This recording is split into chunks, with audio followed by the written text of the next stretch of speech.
Vamos para a palavra de Deus. Pegue sua Bíblia. Fique atento ao que o Senhor vai falar conosco hoje. Eu não sei se vocês prestaram atenção na palavra de oferta, né? Com certeza prestaram atenção. O irmão Mateus falou sobre a parábola do semeador, né? Que também está em Lucas. Ele falou no livro de Marcos, mas também está no livro de Lucas, no capítulo 8. Interessante que na palavra do semeador, na parábola do semeador, em Lucas 8, os discípulos, depois de Jesus falar com eles, pedem para ele explicar a parábola, né? Não é assim? Pede para ele explicar parábolas. E Jesus fala assim: olha, aos outros eu falo por parábolas, mas para vocês eu falo abertamente. E ele começa a explicar a parábola e ele diz assim: a semente é a palavra de Deus. Então, as parábolas são muito importantes na Bíblia. O estilo bíblico de falar com a igreja, de falar com o mundo, mais especificamente com a igreja. E Jesus falou assim: para vocês eu falo abertamente, para os discípulos eu falo abertamente, e para os outros eu falo por parábolas. Mas as parábolas ainda estão na Bíblia e devem ser ministradas. E quem é que nos esclarece hoje as parábolas? O Espírito Santo. Quando Jesus deixou o Espírito Santo toma o mesmo lugar de Cristo, e Jesus falou assim: ele vai ensinar vocês todas as coisas, ele vai lembrar aquilo que eu falei, ele vai guiar vocês em toda a verdade. Então o estilo da palavra de Deus tem um estilo próprio, que é um estilo para os crentes, é uma linguagem que nós entendemos, que só nós entendemos, não é isso? Quando a gente fala de vaso, quando a gente fala de óleo, quando a gente fala de sangue, a gente tem um entendimento que as pessoas lá fora não têm esse entendimento, mas é a nossa linguagem e a gente não pode perder essa linguagem, porque Jesus usou essa linguagem. Porque as coisas reveladas são para nós, as coisas ocultas são para quem? Para Deus. E Ele nos revelou. E são coisas preciosas. Então hoje à noite eu quero ministrar sobre a graça de Deus, e eu vou falar a linguagem de crente. E quem é crente vai entender a palavra de Deus. Amém, irmãos? Eu não vou precisar estar explicando muita coisa sobre o que eu vou falar, porque vocês vão entender, porque vocês têm o Espírito de Deus. Amém, queridos? Tem coisas que só entende quem tem o Espírito de Deus. Eu me lembro que quando não era convertido, eu ficava ouvindo a palavra de Deus, e muita coisa eu ficava confuso, né? E não entendia, até que eu recebi a revelação de Cristo, e os meus olhos espirituais foram abertos. Porque Jesus falou assim, né? As minhas palavras são espírito e vida.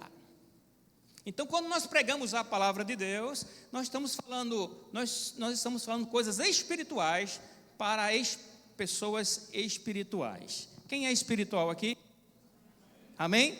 Quando a gente prega a palavra aí fora, ou prega o evangelho, a gente fica na dependência do Espírito Santo esclarecer a pessoa que está ouvindo. Ou você nunca ouviu falar, você está no mesmo lugar, ouvindo a mesma palavra, e as pessoas dizem assim: Deus falou comigo assim, e o outro: foi assim? Deus me falou assim, não é assim? Então o Espírito Santo vai pegando. Deus me falou assim, não é assim? Então o Espírito Santo vai pegando. Deus me falou assim, não é assim? Então o Espírito Santo vai pegando. Deus me falou assim.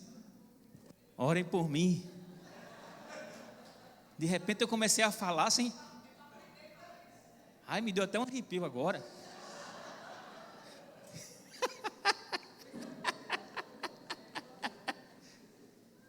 Meu amigo, foi nada combinado não, viu? Nossa, eu ia me sentar e me ouvir, ó. Amém, querido? Então vamos para a palavra. Eu quero trazer hoje, eu estou falando para a igreja, e quando eu vou falar sobre um assunto que eu gosto muito de falar, e quando eu passo por ele, eu paro, né? Eu paro. E eu quero trazer a igreja, em nome de Jesus, para o centro, para aquilo que é mais importante para nossas vidas. Eu dei um título para essa ministração. Eu não, né? Eu acredito que foi o Espírito Santo que me inspirou para dar esse título. É carta aos que são chamados às bodas do Cordeiro. Você já entendeu a palavra? Carta aos que são chamados às bodas do Cordeiro. Quem é crente já entende o que é as bodas do Cordeiro. Você sabe o que é as bodas do Cordeiro? Já sabe o que é? Eu quero começar aqui em Apocalipse capítulo 19, versículo 9, e eu vou ser um pouco ligeiro, porque quando a gente está falando para crente, a gente não precisa explicar muita coisa não, viu? Você quer as coisas explicadinhas, faça um curso, né? Um curso de exegese, alguma coisa, e você vai estudar a palavra de Deus. Cada palavra tem significado, mas eu quero ministrar aquilo que Jesus falava, e que não precisa de explicação. Apocalipse 19, versículo 9. Então o anjo me disse: escreve, bem-aventurados aqueles que são chamados à ceia das bodas do Cordeiro. E acrescentou: são estas as verdadeiras palavras de Deus. Vamos orar? Pai amado e querido, graças te damos em nome de Jesus. Te pedimos, ó Pai, que teu Espírito Santo esteja ministrando em cada coração a tua santa palavra, esclarecendo, avivando a tua igreja, adornando a tua noiva para as bodas do Cordeiro. Possamos hoje vir para o centro da tua vontade e possamos, Senhor, nos concentrar naquilo que é mais importante para nossas vidas, em nome de Jesus. Amém? Eu não sei se você sabe, mas eu acho que você sabe que pelo nosso calendário, Jesus foi crucificado por volta do ano 32, depois de Cristo, né? 32, 33, o calendário, mais ou menos isso. E no mesmo ano, no Pentecostes, a igreja, ela nasce. Então, a certidão de nascimento da igreja está lá em Atos capítulo 2, e ela nasce no Pentecostes com a descida do Espírito Santo, após Jesus subir aos céus, depois de 40 dias ficar aqui com seus discípulos, 10 dias depois da sua ascensão, desce o Espírito de Deus, conforme ele orientou os seus discípulos: não façam nada até que do alto vocês sejam revestidos de poder. E aí a igreja inicia por volta desse ano 33, 32, 33, e nós estamos no limiar da igreja completar 2 dias, 2000 anos, ou 2 dias de caminhada. E a palavra de Deus fala, Jesus falou o seguinte: eu trabalho hoje, eu trabalho amanhã, e no terceiro dia eu completo a minha obra. Vocês entenderam? O terceiro dia é o dia da ressurreição. Então a igreja está se aproximando para a sua ressurreição, o seu arrebatamento. Eu não vou marcar data nem ano, ninguém pode, mas que está bem pertinho, está. A Bíblia nos autoriza a dizer isso, porque o estilo da Bíblia, o estilo profético da Bíblia, desde o início, ela trata de números, ela trata de épocas, ela trata da história da humanidade. Quando ele dá um sonho a Nabucodonosor, aquele sonho não foi para Nabucodonosor, aquele sonho foi para nós.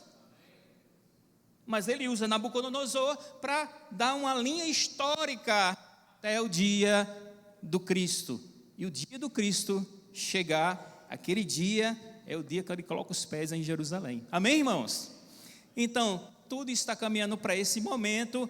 E em Apocalipse, que foi escrito, né, já aproximadamente 2000 anos, quase 2000 anos, no começo da caminhada da igreja, por João, na ilha de Patmos, ele disse: essa palavra é a verdadeira palavra de Deus. Qual palavra? Bem-aventurado aqueles que são chamados às bodas do Cordeiro. São estas as verdadeiras palavras de Deus. Nós vivemos numa era de muita mensagem, muitos convites, muitos chamados, travestidos de palavra de Deus. Então, às vezes as pessoas, só porque alguém usou o nome de Jesus, aceita aquilo que está sendo dito, porque falou em nome de Jesus. Mas você sabia que lá em Mateus capítulo 7 tem uma advertência muito séria? Jesus falou, lá no versículo 21 em diante, não precisa abrir aí, mas ele diz: muitos me dirão naquele dia: Senhor, Senhor, não é? Não profetizamos em teu nome, não fizemos maravilhas em teu nome. E Jesus falou assim: eu não conheço vocês, apartai-vos de mim, vós que praticais a iniquidade. Então, muitos travestidos com essa roupagem de palavra de Deus têm convidado pessoas, através das suas mensagens, para fazer algo, se envolver e etc, etc.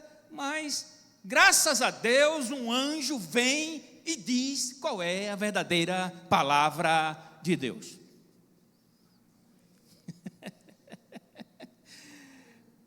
A verdadeira palavra de Deus chama, é um chamado, e o verdadeiro chamado e o convite é um convite para as bodas do Cordeiro. Você recebeu esse chamado? Sim? Se você recebeu esse chamado, você é bem-aventurado, você recebeu a palavra de Deus. Glória a Deus, irmãos. A verdadeira palavra de Deus, o Evangelho, ela apresenta um convite. Desde o início da pregação do Evangelho, a pregação é um convite. Arrependei-vos, porque está chegando o reino. Não é assim? O reino dos céus. Então é um convite para se arrepender, porque está chegando o reino. E por que se arrepender? Porque só entra no reino quem se arrependeu. Amém, irmãos? Então, o reino está vindo, o reino está chegando, e verdadeiramente ele está chegando. Quando pediram a Jesus para ensinar a orar, ele não perdeu tempo, ele ensinou a orar: Pai nosso que está nos céus, santificado seja o teu nome, venha a nós o teu reino, e seja feita a tua vontade. Então o reino já veio e virá literalmente, já veio no Espírito, mas virá literalmente quando Jesus voltar. Jesus contou algumas parábolas sobre esse importante convite, que é a verdadeira palavra de Deus. A gente não pode esquecer disso, desse convite que ele fez para nós. Uma das parábolas é a parábola das 10 virgens, que ela é contada logo em seguida a Mateus 24, que é o sermão profético, que fala sobre o princípio das dores, o final de todas as coisas, fala sobre a volta de Jesus, arrebatamento da igreja e tudo mais. Mas em Mateus 25, ele continua e conta essa parábola. Essa parábola eu quero ler com vocês, mas depois eu vou citar outras coisas. Eu quero lê-la direto e depois nós vamos falar um pouco sobre ela. Mateus 25, versículo 1. Olhe como ele começa a parábola. Olhe, o convite é para o reino, e o reino é do céu. E ele diz assim: então o reino dos céus. As parábolas que Jesus contou, ele sempre inicia falando assim: o reino dos céus será semelhante. O reino dos céus, ele está falando sobre um reino que virá. Amém, irmãos? Amém, irmãos? Meu reino não é deste mundo, e nem vão dizer está ali ou está acolá, porque o meu reino está entre vocês, está em vocês. Nós somos as pedras vivas, edificados como morada de Deus. Amém, irmãos? Então, ele diz assim: então o reino dos céus será semelhante a 10 virgens que, pegando as suas lamparinas, saíram ao encontrar-se com um noivo. 5 delas eram imprudentes, e 5 prudentes. As imprudentes, ao pegar as suas lamparinas, não levaram o óleo consigo. Mas as prudentes, além das lamparinas, levaram óleo nas vasilhas. E como o noivo estava demorando, e tem muita gente achando que ele está demorando, até hoje, todas ficaram sonolentas e adormeceram. Mas, à meia-noite, ouviu-se um grito. Qual foi o grito? Alguém pode gritar aí? Eis o noivo? Muito bem, sabia que é Davidson mesmo, é Davidson. Tem que ser Heavy Cooper, o avô do ano, olha. Mais ou menos assim, um grito, o noivo. E quem está dormindo que escuta um grito, o que é que faz? Dá um pinote, não é? Às vezes a gente tem que dar um grito, né? Para as coisas acontecer.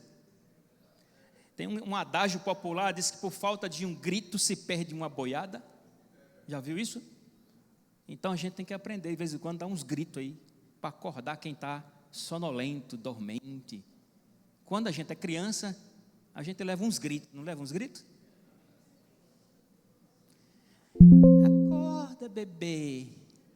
Acorda bebê, está na hora da aula. Aí fica alisando o menino. Acorda bebê, acorda bebê. Acorda bebê, está na hora de ir para o colégio. É pequenininho, né?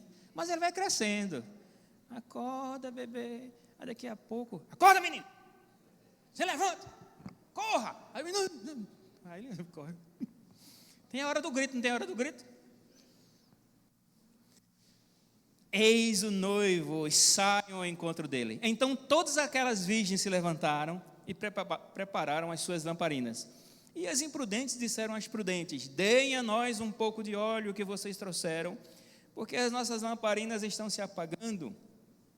Mas as prudentes responderam: não, porque então vai faltar tanto para nós como para vocês. Vão aos que o vendem e compre óleo para vocês. E saindo elas para comprar, chegou o noivo. O noivo tem uma hora para chegar, e ele não vai atrasar e nem vai adiantar por causa de ninguém. Ele vai chegar na hora que ele marcou. Não é isso? Porque elas chegaram. Versículo 9. Mas as prudentes responderam: não, porque então vai faltar tanto para nós como para vocês. Versículo 10. E saindo elas para comprar, chegou o noivo. E as que estavam preparadas entraram com ele para a festa do casamento, e fechou-se a porta. Mais tarde, chegaram as virgens imprudentes, dizendo: Senhor, Senhor, abra a porta para nós. Mas o noivo respondeu: em verdade lhes digo, eu não conheço vocês. Portanto, vigiem, porque vocês não sabem o dia nem a hora. E indo elas comprar, chegou o esposo, chegou o noivo, e as que estavam preparadas entraram com ele para as bodas, e fechou-se a porta. Lá em Apocalipse capítulo 19, versículo 9, ele diz o seguinte, né? Nós temos assim: bem-aventurado aqueles que são chamados às bodas do Cordeiro. Fala assim, não é? A gente acabou de ler no versículo 9. Essa bem-aventurança, ela é uma bem-aventurança para quem foi chamado. Mas você sabe por que eles são bem-aventurados? Porque lá no capítulo 19, esses chamados já estão nos céus. Por isso que eles são bem-aventurados. Versículo 1 do Apocalipse 19, versículo 1. Eu quero ler o versículo primeiro. Depois você lê em casa todo o capítulo 19. Mas eu quero ver com vocês o versículo primeiro. E depois destas coisas, ouvi no céu como que uma grande voz de uma grande multidão que dizia: aleluia, salvação e glória e honra e poder pertence ao Senhor nosso Deus. Nós que estaremos lá, ele está falando de nós que estaremos lá, e nós vamos repetir estas palavras lá no céu. Então, uma multidão que está no céu, aí ele fala assim: pode vir, que está tudo preparado, bem-aventurados são vocês, porque vocês são chamados às bodas do Cordeiro. Ele já está no céu, por isso que são bem-aventurados. E por que estão nos céus? João capítulo 14, versículo 1 a 3. João 14, versículo 1 a 3. Por que a igreja está no céu, nas bodas do Cordeiro? Por que ela é chamada de bem-aventurada? Porque foi chamada, mas ela já está lá, por isso que é bem-aventurada. Não tem como ser bem-aventurado se não alcançar aquilo para o qual você foi chamado, irmãos. Essa coisa de nadar e morrer na praia não é para mim, não. Diga assim: também para mim também não é, não. É para você? Hein, irmãos? Você vai recuar? Você vai olhar para trás? Qual é o seu alvo? Qual é a sua esperança? Ela está nos céus, por isso que ela é bem-aventurada. João 14, 1 a 3. Jesus falou para os discípulos: aqui na terra, não se turbe o vosso coração, credes em Deus, crede também em mim. Na casa de meu pai há muitas moradas. Se não fosse assim, eu vou-lhe teria dito, pois eu vou preparar lugar para vocês. E se eu for e vos preparar lugar, virei outra vez. Diga outra vez. E vos levarei para mim mesmo, para que onde eu estiver, estejai vós também. Então, essa grande multidão que está no céu, que é a noiva do Cordeiro, que está lá para as bodas, ela está no céu, porque Jesus veio buscar ela e levou para o céu. O noivo veio buscar. É o que diz a parábola das 10 virgens. O noivo chegou para buscar a noiva. E por que ele veio buscar a noiva? Por que ele veio buscar a sua igreja? Por que ele veio buscar a sua noiva? Porque ela custou para ele um alto preço. 1 Coríntios capítulo 6, versículo 19 ao 20, 19 e 20, diz assim: isso. Ou não sabeis que o nosso corpo é o templo do Espírito Santo que habita em vós, proveniente de Deus, e que não sois de vós mesmos? Olhe para o seu irmão e diga: você não é de você mesmo. Não sou eu que estou dizendo. Quem faz parte da igreja entende essa palavra. Você é templo do Espírito Santo e você não é de você mesmo. Versículo 20. Por que eu não sou de mim mesmo? Porque fostes comprado por bom preço. Glorificai, pois, a Deus no vosso corpo e no vosso espírito, os quais pertencem a Deus. O que é que você anda fazendo com o seu corpo? O que é que você anda fazendo com a sua alma, com o seu espírito? É você que está gerenciando tudo isso? Aonde é que você está direcionando a sua vida? A parábola das 10 virgens é um alerta para a igreja.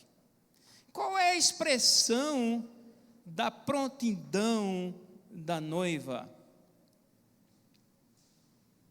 Apocalipse capítulo 19, bota aí de novo, versículo 8. Apocalipse 19, 8. Olha a expressão da prontidão. Por que a noiva está pronta? Diz assim, versículo 8. A ela foi permitido vestir-se de linho finíssimo, resplandecente e puro, porque o linho finíssimo são os atos de justiça dos santos. A parábola da festa do casamento, que é outra parábola, vai falar da importância da roupa.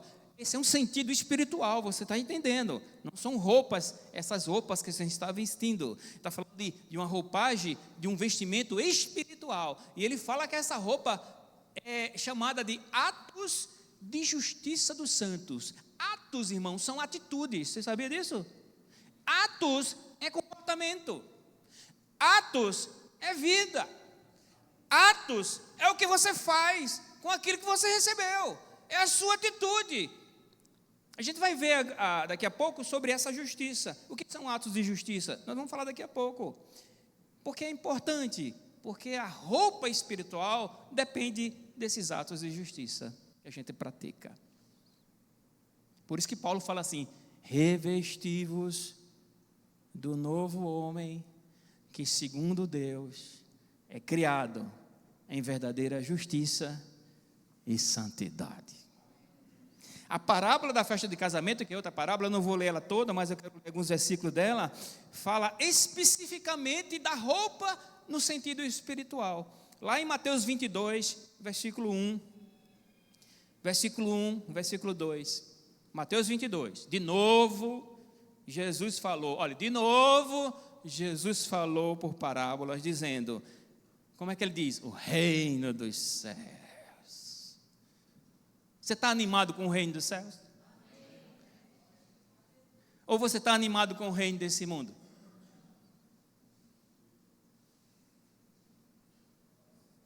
O reino dos céus é semelhante a um rei que preparou uma festa de casamento para o seu filho. Você já sabe quem é esse rei, você já sabe qual é esse casamento, as bodas do cordeiro, e você sabe quem é esse filho. Jesus Cristo. Então eu não preciso explicar isso. Todo crente já sabe. E a noiva? A igreja.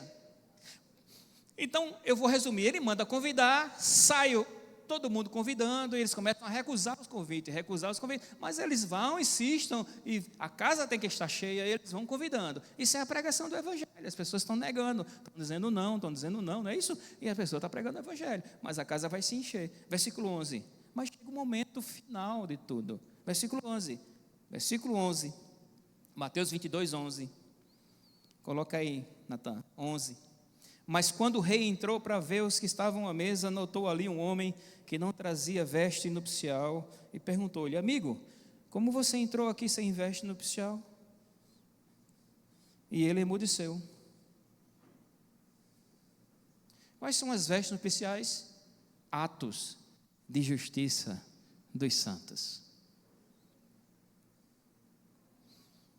Então o rei ordenou aos serventes: amarrem os pés e as mãos dele e atiram-no para fora nas trevas, ali haverá choro e ranger de dentes. Por quê? Versículo 14, porque muitos são chamados, mas poucos escolhidos. Tem tudo a ver com a parábola das 10 virgens, né? Essa advertência. Os que são chamados são escolhidos. Os que são chamados escolhidos serão vestidos, e serão vestidos com seus próprios atos. Preste atenção nas suas atitudes, nos seus atos. Transforme isso numa roupa e vista.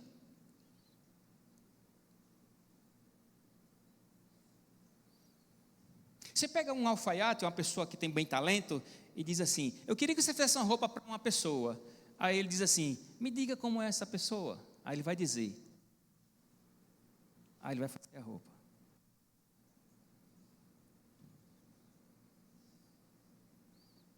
Quando a gente assiste um filme, uma mensagem que se passa nos filmes são as roupas.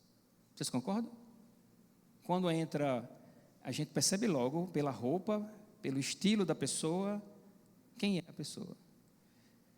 Eu estou falando de coisas espirituais, viu, irmãos? Não estou falando de coisas naturais, não. Vocês estão entendendo o que eu estou dizendo. Nós seremos vestidos com os nossos atos. Efésios capítulo 4, versículo 22 a 25. É o que a Bíblia diz, é o que o apóstolo Paulo ensina, os apóstolos ensinaram sobre as nossas atitudes. Efésios 4, 22 a 25. Quanto à maneira antiga de viver, quem já nasceu de novo, quem é nova criatura aqui? Então você lembra da maneira antiga, não é? Quanto à maneira antiga de viver, todo crente teve uma maneira antiga e tem uma maneira nova. Sim ou não?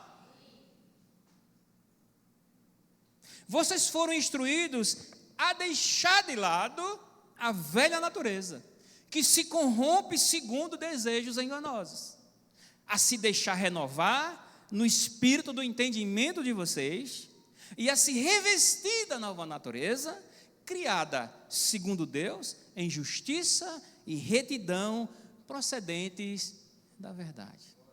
25. Por isso, deixando a mentira, que cada um fale a verdade com o seu próximo, porque nós somos membros do mesmo corpo. Eu não vou ler o resto, mas se você ler o resto, ele vai prosseguir na exposição dos atos de justiça dos santos, procedentes de uma vida de retidão, de verdade e de santidade, que vai gerar frutos. Em Apocalipse capítulo 19, nós temos uma visão da igreja nos céus. Vocês concordam?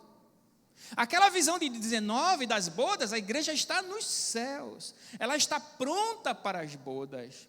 Em Mateus 25, que é a parábola das 10 virgens, Jesus mostra a noiva na terra antes do noivo chegar. São situações diferentes, mas é a mesma noiva. Vocês entendem? Então nós temos um momento na terra, nós temos um momento nos céus. Onde nós estamos agora? Quem já foi para o céu aqui? Levante a mão para a gente fazer a extrema unção assim, de você. Então nós temos um momento na terra. Jesus está falando para pessoas que estão na terra, a igreja está na terra. Lá em João 17, quando ele ora por nós, ele fala assim: eu não peço que tire eles do mundo, mas livre eles do mal, que eles sejam um comigo, assim como eu sou um contigo. Santifica-os na verdade, a tua palavra é a verdade. Lá em Mateus 25, versículo 4, diz assim: mas as prudentes levaram azeite em suas vasilhas com as suas lâmpadas. Você está entendendo essa linguagem, irmãos? Vasilha, lamparina, óleo. Daqui a pouco eu vou falar rapidinho. Mas quem é crente já sabe do que está falando. Por exemplo, vou perguntar a você: está no óleo, irmão? Olhe para o seu irmão e diga assim: está no óleo? Você entendeu a mensagem? Está cheio do óleo, irmão? O que quer dizer isso? Está na unção, irmão? Está cheio do Espírito, irmão? Como vai o depósito, irmão? Ele está falando de quê, irmão? Como vai o vaso, irmão? O vaso está cheio, irmão? O vaso está rachado, irmão? Você sabe do que se trata. Não se faça de desentendido. Tem gente que se faz entendido. Não, é vaso, isso é muito difícil para mim. Eu sei. Não fuja. Eu vou esclarecer, vamos esclarecer. Então, elas não levaram, as prudentes levaram azeite em suas vasilhas com as suas lâmpadas. O ato de justiça, o que é um ato de justiça dos santos? O ato de justiça é todo ato feito exclusivamente pela fé. Isso é um ato de justiça. Lá em Hebreus capítulo 10, versículo 35 a 39. Portanto, não percam a confiança. O que é confiança aqui? Não percam a fé. Não percam a fé de vocês, porque ela tem grande recompensa. A fé tem grande recompensa. Não abandone a fé, não apostate da fé, porque ela tem um grande galardão para você. É o que está dizendo. 36. Vocês precisam perseverar, para que, havendo feito a vontade de Deus, alcance o quê? A promessa. Que promessa? Versículo 37. Porque ainda dentro de pouco tempo, aquele que vem virá e não irá demorar. Qual é a promessa que nós vamos alcançar? A promessa da vinda de Jesus Cristo. Você sabia que no começo da igreja, isso era um assunto comum na igreja? A volta de Jesus. E ela tem que ser comum hoje para nós. Porque nós estamos mais perto ainda desse evento glorioso que é a volta do Senhor. Versículo 38, mas ele diz o seguinte no 38: mas o meu justo viverá pela fé, e se retroceder dele, a minha alma não se agradará. Versículo 39, nós, porém, não somos dos que retrocedem para a perdição, mas somos da fé para a preservação. O que é que preserva a alma, irmãos? A alma íntegra, reta, fé. O justo viverá pela fé. Por isso é chamado de atos de justiça, porque nós fazemos tudo pela fé. Por que é que pela fé você não deixa o óleo esvaziar? Porque você não quer que sua lamparina se apague. Vamos chegar lá. Você entendeu que existe uma recompensa da fé? A grande recompensa da fé, que é a perseverança do justo, que é pela fé, é a preservação da sua alma, que pertence a Deus. Então Deus salvou você, regenerou você, aí disse para você: cuide de você, viu? Cuide. É por quê? E por quê? por que é importante cuidar da alma? Porque a Bíblia diz que é da alma, que é do coração, que procede as saídas da vida. É na alma que você vive nesse mundo. Alma e espírito estão ligados, irmãos. Eles só se separam conforme a palavra de Deus declara. Mas é uma coisa só, alma e espírito. 2 Timóteo capítulo 2, versículo 19 ao 21. Diz assim: todavia o fundamento de Deus fica firme, tendo este selo. Qual é o selo do fundamento de Deus? Ele fala o selo é esse: o Senhor conhece os que são seus. Você é dele? Vocês lembram que, preste atenção, quando as imprudentes chegaram que a porta estava fechada, o que foi que elas ouviram do noivo? Não conheço vocês. Aqui diz: o Senhor conhece os que são seus. As imprudentes, ele disse: eu não conheço vocês. Está entendendo? Olha, e qualquer que profere o nome de Cristo,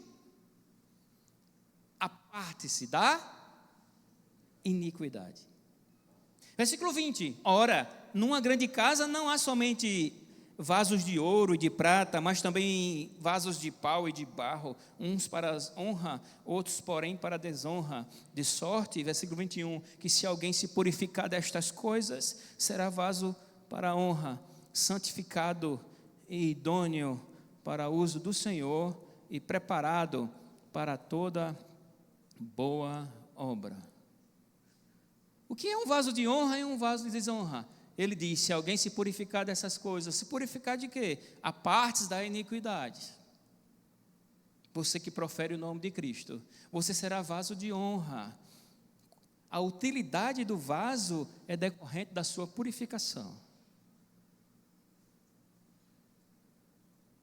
Se você se purifica, você é vaso de honra.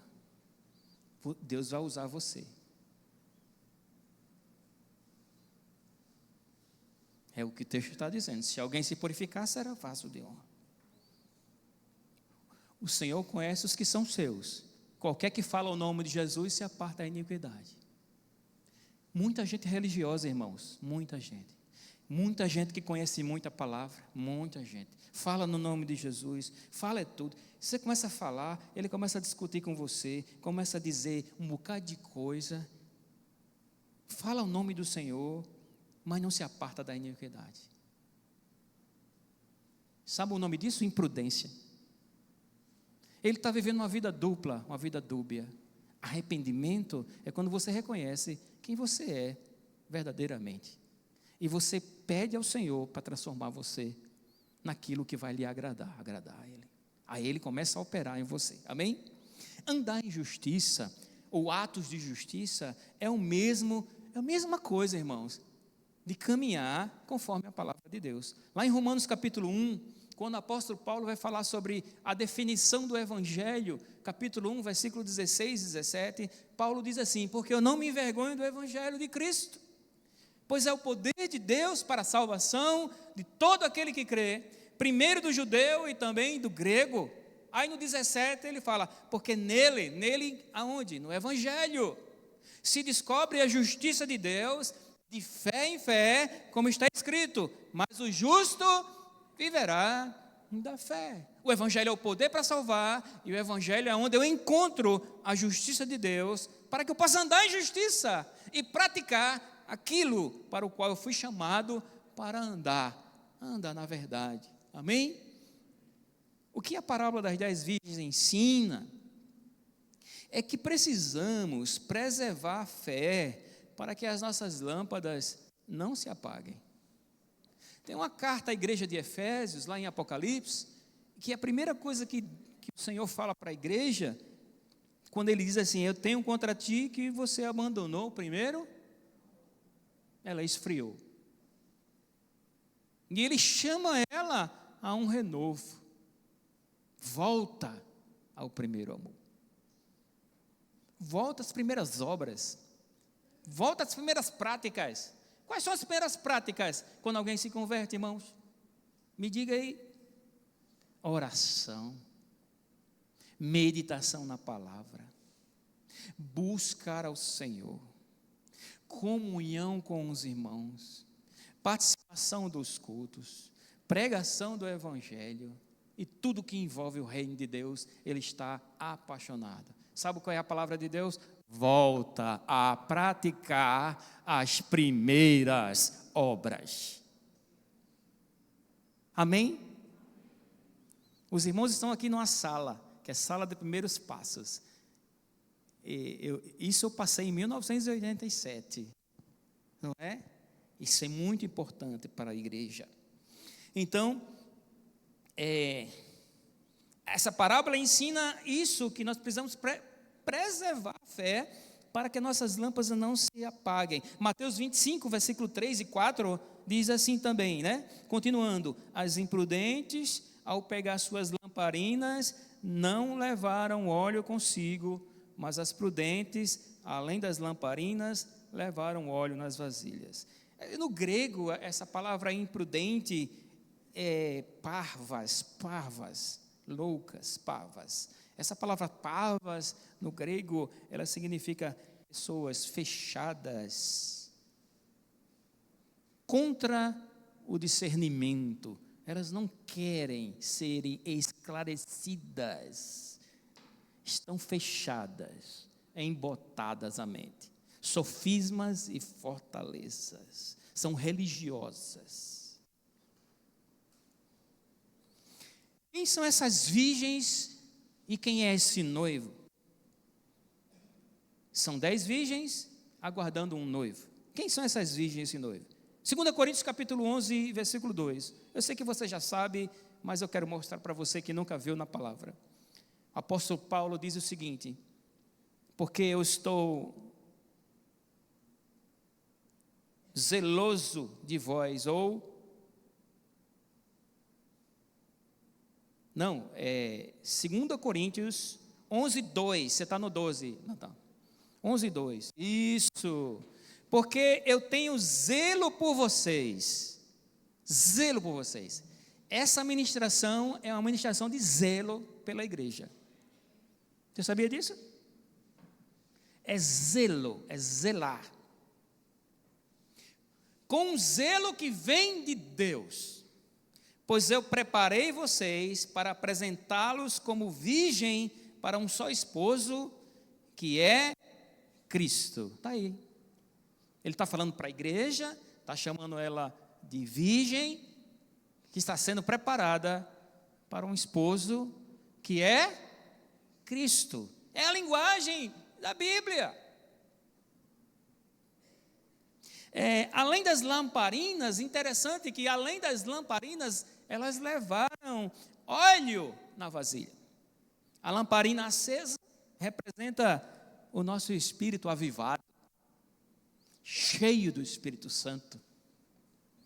Lá em Provérbios capítulo 20, versículo 27, diz assim, o espírito do homem, ou o espírito do ser humano é a lâmpada do Senhor, a qual examina o mais profundo do seu ser. Então o espírito do homem é chamado de lâmpada do Senhor. Essa lâmpada, essa lamparina é o espírito que está avivado pelo Espírito de Deus.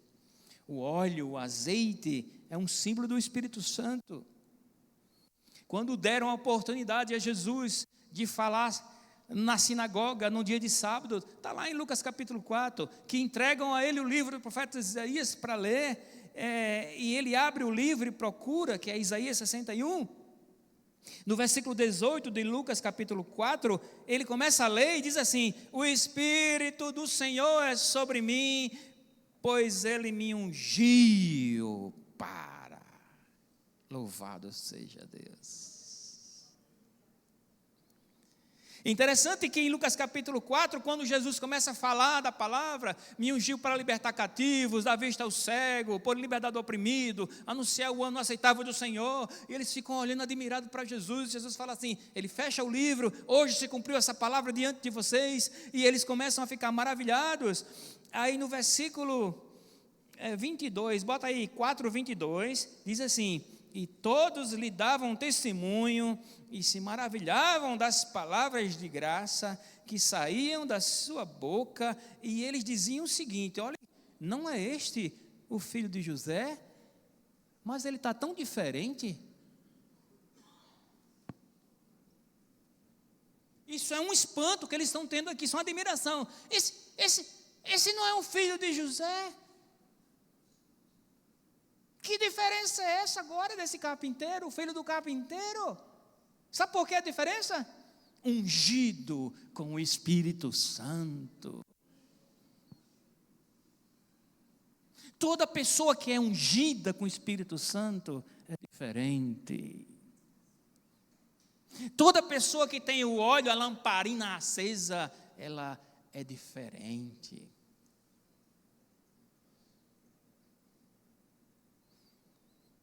Gálatas capítulo 5, 16 e 17, Paulo diz, digo porém, Gálatas 5, 16, digo porém, andai em espírito, e não cumprireis a concupiscência da carne. Quer resolver o problema da carne? Ande em espírito. Encha de óleo o seu espírito. Encha a sua vasilha de óleo.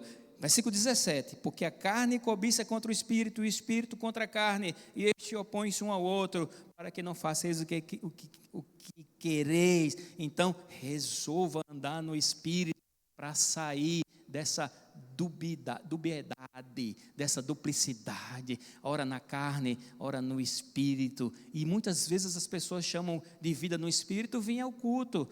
Não, queridos, vida no espírito é todo dia.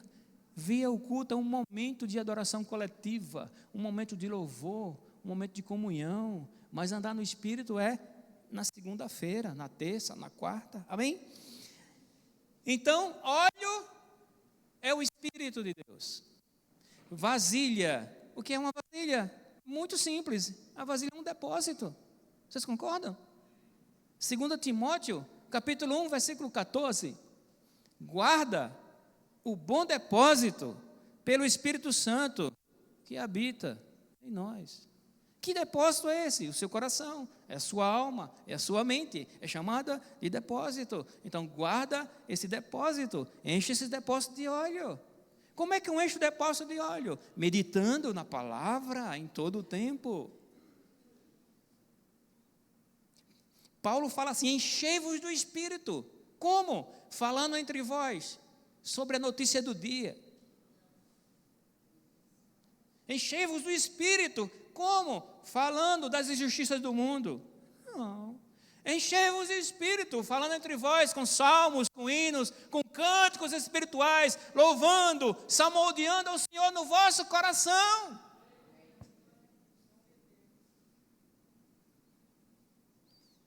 As imprudentes não levaram óleo no depósito. 1 Tessalonicenses capítulo 5, versículo 19, Paulo diz, não extingais o Espírito. Em Efésios capítulo 4, versículo 30, ele diz, e não entristeçais o Espírito Santo, no qual estáis... Meu irmão, eu quero que você leia isso. Coloca aí, meu irmão. Efésios 4, 30. A palavra de Deus, ela, ao todo tempo, ela está falando do mesmo assunto, gente. Do mesmo assunto, Efésios 4, 30. E não entristeçais o Espírito Santo de Deus, no qual estáis selados para que dia, irmãos? Para que dia? O dia da redenção. Qual é o dia da redenção do nosso corpo? Arrebatamento da igreja. Não entristeça o Espírito Santo. É Ele que vai conduzir você até esse dia. Foi o Senhor Jesus que acendeu as nossas lâmpadas. Foi o Senhor Jesus que regenerou, avivou o nosso espírito. Mas Ele nos deu responsabilidade com isso, irmãos. Responsabilidade com o Espírito Santo, que é o nosso guia, que é o nosso mestre, que é quem pode nos livrar das coisas, é quem pode nos manter avivado, é o Espírito Santo. Levar a vasilha com óleo é um ato de prudência e é um ato de justiça. Por favor, Natan, coloca aí Levítico capítulo 6, isso sempre foi assim. Sempre foi assim. Levítico 6, 12, coloca aí, Natan. Levítico 6, 12.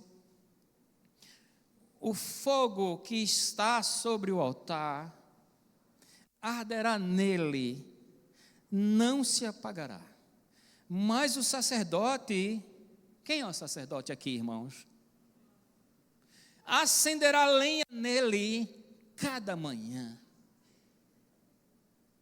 E sobre ele porá em ordem o holocausto. É você que coloca em ordem as coisas, irmãos. Não está queimando? Que lenha é essa que não queima? Que doutrina é essa? Que palavra é essa que não faz arder o seu coração e não faz queimar? Essa lenha é podre, é bichada. O sacerdote é quem pega a lenha, coloca o holocausto em ordem, e sobre ele queimará a gordura das ofertas pacíficas. Versículo 13. O fogo, diga o fogo. Vamos ler juntos, todo mundo, vamos lá. 1, 2, 3. O fogo arderá continuamente sobre o altar, não se apagará. Olhe para o seu irmão e diga: não deixe o fogo apagar. A cada manhã, a primeira coisa é: o fogo está aceso. Pega mais lenha. Pega mais lenha. Mantém o fogo aceso. Por isso que o apóstolo Paulo fala assim: enchei-vos do Espírito. Já falei, não vou ler. Só o Espírito Santo pode acender o nosso. Esse fogo, quem acende é o Espírito Santo, irmão. Esse fogo verdadeiro é o Espírito Santo. Eu estava orando aqui atrás, 5h30, antes de começar o culto, e estávamos orando, e o irmão Jaime pediu à irmã Kátia, que orou por mim, não foi? Ora pelo pregador, não foi, irmão? Eu não disse na hora, mas na hora que você estava orando, veio um fogo.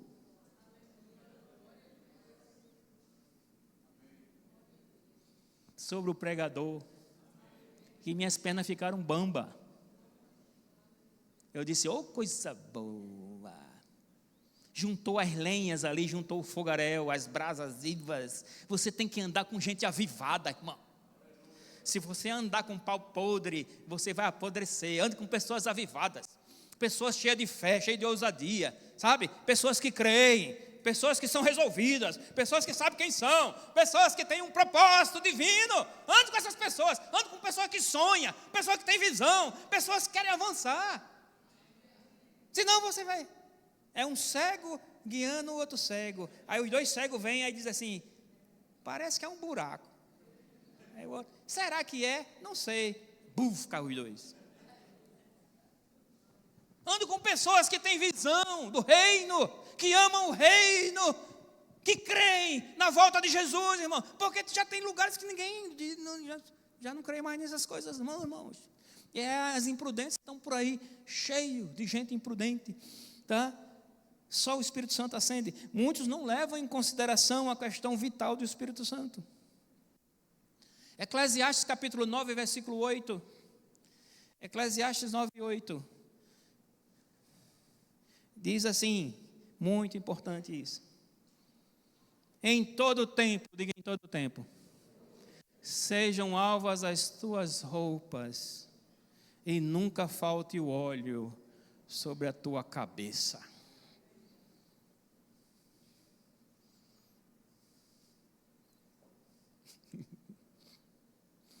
Todo tempo. A questão vital do Espírito Santo, lá em Romanos 8, Paulo diz assim: se alguém não tem o Espírito de Cristo, esse tal não é dele. Mateus 25, eu estou concluindo. Mateus 25, versículos 6 e 7. Coloca aí, Natan, Mateus 25, 6 e 7. A gente vai concluir agora. Mas à meia-noite, ouviu-se um clamor. Aí vem o esposo, sai-lhe ao encontro. Então, todas aquelas virgens se levantaram e prepararam suas lâmpadas. Você já sabe o que aconteceu. Algumas estavam apagando a lâmpada e as outras acenderam mais ainda. Ficaram mais acesas porque tinham óleo na vasilha. A meia-noite é um momento profético. A palavra de Deus fala assim: a noite vem quando ninguém pode trabalhar. Trabalhe enquanto é dia. Ajunte enquanto é dia. Encha sua vasilha enquanto é dia. Porque todas adormeceram. Quem é prudente e imprudente. Chega um tempo que chega a noite. E é só aguardar. Onde é que está o óleo agora?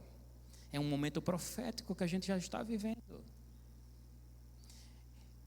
Vá comprar com quem vende. Lembra que disseram assim, vai comprar com quem vende. Nesse momento profético, tem gente vendendo unção. A falsa unção, o falso evangelho, que é o evangelho comercial. Vai comprar com quem vende. É o falso. Eu quero terminar com o último livro da Bíblia. Eu comecei com ele, eu quero terminar com ele. Apocalipse, capítulo 22, o último capítulo da Bíblia. Olha só, o último capítulo. Qual será o assunto que tem no último capítulo da Bíblia? Em igreja, qual será o assunto que tem no epílogo, no final da Bíblia, né? no limiar de tudo? Qual é o assunto que tem, igreja? Apocalipse 22. Deixa o louvor vir aqui. Eu vou terminar com esse texto. Louvado seja Deus. Apocalipse 22. Eu quero que eles cheguem aqui para não chamar a atenção. Fica todo mundo olhando para vocês, viu? Todo mundo já conhece vocês, mas fica todo mundo olhando.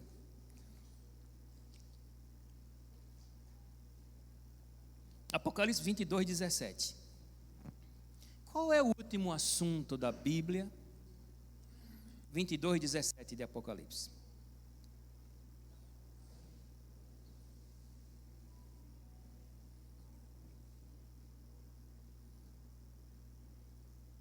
Como é que a Bíblia termina?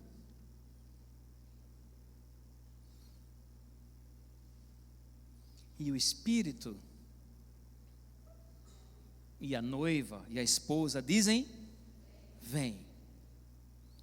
Quem ouve, diga: vem. Quem tem sede, venha. E quem quiser, tome de graça da água da vida. Mas não terminou aí. Versículo 20 agora. Aquele que testifica estas coisas, que é Jesus, diz: certamente cedo venho. Amém. Ora vem, Senhor Jesus. A Bíblia termina assim, versículo 21. A graça de nosso Senhor Jesus Cristo seja com todos vocês. Amém. A Bíblia termina dizendo: ora vem, Senhor Jesus. Receberam a carta? Como é que está o óleo aí? Como é que está a responsabilidade com as coisas do reino? Como é que está a sua vida espiritual? Jesus está voltando. Mais do que nunca, a gente tem que falar isso com propriedade. Jesus está voltando. Porque está se aproximando o dia. Nós somos prudentes ou imprudentes? Deixe de ser irresponsável. Imprudente é irresponsabilidade. Tem irresponsabilidade com sua vida, tá? Consagre sua vida a Deus. Deixe de abandone a iniquidade. Encha-se do Espírito. Seja uma pessoa avivada. Eu queria ser avivado e não consigo. Ande com pessoas avivadas. Separe das pessoas que, pessoas que não querem nada com o Senhor, não querem nada com a palavra, não querem nada com o reino. Vamos na igreja. Não, tem coisa melhor para fazer. Tem gente assim. Vai ter um seminário lá na igreja. É sobre o quê? É um seminário sobre encher-vos do Espírito. Não, é porque tem um negócio para fazer. Vamos na oração terça-feira. Não, o que é que tem lá? Está falando sobre a presença do Senhor. Não, eu tenho um negócio melhor para você receber outro convite. Quando Jesus mandou convidar, começaram a dizer assim, um bocado de desculpa esfarrapada. Aí naquele dia vai ouvir. Naquele dia que ouviu o grito, vai procurar o óleo e cadê? Vai procurar o irmão avivado, não vai achar, ele já foi. Você sabia disso? Quando você procurar o irmão avivado, o irmão que ora, o irmão que me ensina a palavra, já foi, irmão, já partiu. Aí você, caramba, bem que ele falava aquelas coisas e eu não dei atenção. Vamos ficar em pé, igreja? Vamos orar, agradecer a Deus.